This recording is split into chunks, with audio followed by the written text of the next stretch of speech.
자, 각국이 원전 회기 딜레마에 좀 빠졌다는 얘기가 있습니다. 자, 경향신문의 이 국제부 기사이고 박용하 이준정 기자님의 출처이죠. 신재생 에너지 터전축 원전 회기 딜레마 이게 무슨 말이냐면 실질적으로 이 몇 번 제가 두산중공업 영상 찍어서 말씀드렸는데 태양광 풍력 다 이렇게 좋습니다. 수력도 좋고 그렇긴 한데 문제는 이 투자 비용이 원체 크고 그러고 전력을 생산하는 데 있어서 유럽의 바람이 안 부네 전력이 없죠. 거기다가 태양이 해가 안 뜨네 이런 전력이 또 없죠. 그러니까 많은 국가들이 원전을 다시 해야 되나 하는 이런 딜레마에 많이 빠져 있기도 합니다. 그것과 관련한 기사 내용인데 중요한 거 몇 가지 살펴보면 자세한 내용은 경향신문 국제부 링크에서 한번 들어가 보시면 좋고, 자, 기후위기 대응에 팔을 걷어붙인 국제사회가 에너지 전환 과정에서 직면한 현실적 문제로 인해 고심하고 있는 거죠. 이 화석연료가 효과인 좋아요. 왜냐하면 이제 탄소 중립을 가야 되니까. 그래서 신재생 에너지의 전환이 이제 이게 돼야 되는데 늦죠. 투자 자금도 크고 바람도 안 불고 태양도 안 뜨면 전력이 생산 안 되기 때문에 지금 많은 국가들이 큰 전력난을 겪고 있습니다. 즉 에너지 위기가 온 거죠. 일부 국가들이 이제 원자력 발전으로 핵기를 검토하고 있죠. 물론 원자력 발전이라는 게 좋은 건 아니죠. 우리나라 옛날에 후쿠시마 원전 자체도 그립고 원전 오염수도 그리고 사실은 인류에게 큰 피해를 주기도 합니다. 그렇지만 지금 딸리는 에너지를 감당을 못하죠. 자, 영국은 이제 이 프로젝트를 좀 승인하려고 하는데 로이터 통신과 텔레그래프 등은 17일 영국이 탄소 중립 전략의 일환으로다가 이르면 이번 주 신규 원전에 대한 투자 계획을 발표할 것이라고 합니다. 우리가 보통 탄소 중립하면 친환경만 생각했죠. 태양광, 풍력, 수력 이런 것만 생각했는데 이제 원자력, 소형 원자력에 대한 이 기대감들도 계속 나오고 있습니다. 자, 영국 정부 대변인은 로이터 에너지 안보를 강화하고 수천 개의 일자리를 창출하기 위해선 향후 수년 내에 최소 한 건의 대규모 원전 프로젝트를 승인하는 방안을 추진하고 있다고 이렇게 얘기하고 있습니다. 그만큼 이 심각한 전력난을 겪다 보니까 이게 신재생만 가지고는 도저히 안 되겠구나. 재생에너지, 이 친환경 정책만 가지고는 인류가 조금 전력을 도달하기에 힘이 드는구나라는 얘기를 하고 있는 거죠. 자, 앞서서 이제 지난 11일에 이 영상도 제가 찍어드렸었는데 프랑스, 헝가리, 폴란드, 루마니아 등 동유럽 여기서 이 EU 10개국 경제장관들이 모여서 EU 집행위원회에 서신을 보냈죠. 원자력을 EU의 지속 가능한 에너지 목록에 추가해달라고 촉구했습니다. 체코, 불가리아, 폴란드 등에서 현재 신규 원전 건설이 또 논의되고 있기도 합니다. 물론 오늘 전체적으로 보면 원전 관련주들이 좀 지지부진하긴 해요. 두산중공업이 삿포로때, 한전 KPS. 근데 월봉에서 많이 그동안 이런 기대감을 많이 올라왔던 종목이 떨어지는 거야. 차익 실현 부분도 있긴 하지만 아직 크게 올라간 적이 없는 다른 종목들은 좀 살펴봐야 되고, 원전 관련주와 같이 살펴봐야 되는 광명전기라든가 재룡전기 종목들은 오늘 강보합권에 있습니다. 일단 전기들은 남북경협주로 잘 연결되어 있기 때문에 사실 상황이 원전보다는 그렇게 나쁘진 않은 게 사실이고요. 또한 세계는 지금 소형 원전 전쟁이 한참이라는 이런 얘기들이 있습니다. 채널A에 이런 기사 출처니까 좀 보시고, 자, 전 세계가 신재생 에너지로 전환하면 에너지 부족 현상이 금방 말씀드린 대로 심각하게 일어나고 있습니다. 미국, 유럽, 일본 등은 기존 원전보다 안전하다며 소형 원전 개발에 앞서서 뛰어들고 있는데 우리나라가 예전에 가장 먼저 개발에 뛰어들었었다는 이런 얘기가 있습니다. 오늘 저도 처음 알았습니다. 그만큼 이 소형 원전에 대한 수요가 급한 거죠.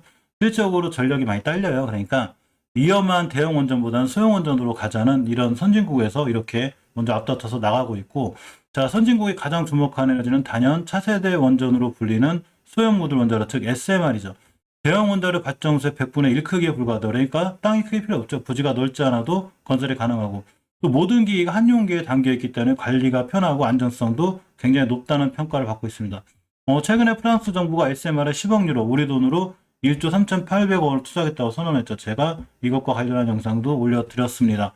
시장이 꽤 커요. 400조 정도의 시장인데 미국은 SMR 시장에서 선도 자리를 차지하고 있죠. 여기 빌 게이츠, 워렌 버핏 이런 분들도 뛰어들었습니다. 또한 본격적인 수주 전쟁을 벌이고 있는데 국제 원자력 기구가 2050년까지 전 세계적으로 최대 1000기의 SMR이 건설될 것이고 시장 규모는 4억 원에 달한다는 이런 전망을 내놓기도 했습니다.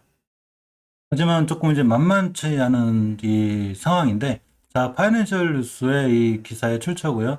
탈원전 하는 유럽이 내부 갈등이 약간 있다고 하기도 합니다. 사실 원전은 위험하기도 해서 그렇죠.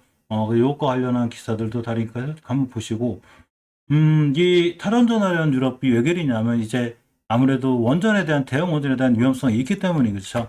유럽연합 회원국 간의 원자력 복귀를 둘러서 미묘한 갈등과 함께 양분이 발생하고 있는데 프랑스, 영국을 비롯한 10개국이 원자력이 앞으로 전기 부족 해결책이라는 입장인 반면에 일본 후쿠시마 사고를 계기로 내년까지 원전을 모두 폐쇄한 독일과 오스트리아는 탈원전을 하겠다. 그러면서 체코, 슬로바키아 등을 끌어들이고 있죠. 프랑스도 이 폴란드에 투자해 주는 거죠. 자, 지난해 오는 2025년까지 7개 원전의 단계적 폐쇄를 발표했던 벨기에도 이거는 계획대로 추진하되 천연가스를 사용하는 발전소도 역시 추가로 건설하기로 결정하였습니다. 항상 뉴스는 이제 찌라시성 참고만 하는 게 좋아야 이런 기사들이 있구나, 이렇게 SMR이 커질 수도 있구나. 하지만 정책이라는 건 언제든 그 나라의 상황에 맞게 틀려질 수 있기 때문에 그냥 SMR에 관해서 이렇게 세상이 흘러가는구나라고 참고 정도 하시는 게 좋습니다. 사실 프랑스는 전력의 70% 이상을 원전에서 끌고 오죠. 자, 탈원전 정책을 펼쳤던 유럽 국가들이 잇따라서 초기 연구 개발 수준에 머무르고 있는 SMR 개발에 총력을 기울이는, 아까 말씀드렸죠, SMR 이 굉장히 중요한 화두가 되는데, 원전 비중이 세계 1위인 프랑스가 유럽 국가 중에 가장 먼저 SMR 개발에 나서기로 했습니다. 영국도 아까 말씀드려 뒤따르고 있고, 프랑스의 경우 원전의 비중이 기존 계획대로 계속 줄어나가지만 신규 원전 개발, 즉 SMR은 치중하겠다는 계획. 옛날에 대형 원전은 줄여나가고 소형 원전을 키우겠다는 얘기죠. 현재 전력의 70%를 원자로에서 통해오고 있기 때문에 프랑스는 당연히 이런 길을 걸을 수밖에 없고, 특히 유럽에 불어닥친 전력난이 가장 큰 핵심이 됐습니다. SMR이 부상한 것은 최고 유럽에 불어닥친 전력난 때문인데, 기후변화로 바람이 불지 않으면서 풍력 발전이 멈췄고 러시아에서 들여오던 천연가스, 예전에 제가 푸틴 대통령이 천연가스를 쫙 풀자줬더니 좀 안 푼다는 얘기가 있어요. 그러면서 천연가스 가격까지 폭등하고 있죠. 자, 국제에너지기구 IEA인데 여기 전기 수요가 계속 증가하면서 내년이면 전력 생산으로 배출되는 탄소 규모가 역대 최대가 될 것이라고 전망했습니다. 자, 왜 그러냐면 이제 앞으로 우리가 전기차 시장이 또 오죠. 그러면 당연히 전기 충전소가 설립이 자꾸 늘어날 테고, 전기 충전소는 결국 전기가 필요한 거죠. 이렇게 해서 전력이 많이 필요한데 이 전기차뿐만이 아니라 모든 과정에서 전기는 굉장히 중요하고 필요한데, 친환경만 가지고 하기에는 리스크가 있죠. 아까 말씀드린 대로 자연이 안 도와주면 전기를 못 구한다. 그러면 인류는 끔찍한 재앙을 올 수 있기 때문에 그거에 대안책으로다가 SMR 관련해서 이렇게 굉장히 이 세계 각국이 신경을 쓰는 분위기이기도 합니다. 오늘 전체적으로 원전 관련주들이 크게 밀리고 있는데, 사실 두산중공업은 월봉에서 이 현재 주가 위치를 보면 예전에 최고점을 찍은 후에 조정이 들어왔죠. 지금 5개월선을 돌파해준 상황이 제일 좋은 건데 21,800원인데 기술적으로 보면 이 자리를 절대 이탈하지 않는 게 무척 중요해요. 추세를 유지하기 위해서죠. 주봉에서 저번 주에 20선이 깔끔하게 올려놨기 때문에 오늘이 수요일이고 목요일, 금요일 이틀 안에 이 위에 올려놔야지만 이 추세가 안 깨지는데, 깨지면 5주선까지 밀릴 수 있습니다. 자, 일봉에선 그 자리가 21선이 되죠. 보통 황금일선이 21선을 기준으로 매수매도 진행하시는 분들이 많은데 괜찮아요. 21선만 깨지 않으면 역시 추세 유지가 되는데, 일단 5선을 깼기 때문에 약간의 추세는 무너져 있는 상황이죠. 외국인들이 계속 포지션에 매도세인데 사실 그렇게 매도세는 아니고, 이렇게 오늘도 보면 장중에는 일단 매수세가 들어와 있습니다. 기간이 좀 팔죠. 연기금 포지션이 좀 애매한데 잘 모았다가 매수하기도 하고 매도하기도 하고 이렇게 하루하루 크게 이제 큰 폭은 아니지만 작은 쪽으로 움직이고 있는데, 이 두산중공업의 가장 큰 이 리스크는 사실은 공매도죠. 어떻게 공매도를 열심히 하시는지 참 그렇습니다. 어쨌거나 자, 5%대, 5%대, 6%대, 4%대 이 1, 2%대까지 좀 떨어져야 되는데 계속되는 공매도가 있고 대차 거래도 늘어나기 때문에 공매도가 쉽게 사라지지 않는 그런 리스크 하나 정도는 있는데, 자, 월봉에서의 위치도 낮진 않지만 어쨌거나 원전 관련해서는 두산중공이 대장주력이었기 때문에 추세만 잘 유지가 되면 두산중공 상당히 괜찮을 것 같고, 보성파워텍이 굉장히 잘 올라갔었죠. 어제 보시면 요렇게 이날도 한 19%, 다음날도 17%가 돼 당해 들어온 조정이고, 5일선과 이전에 변곡점만 이탈하지 않으면 역시 추세 유지가 되죠.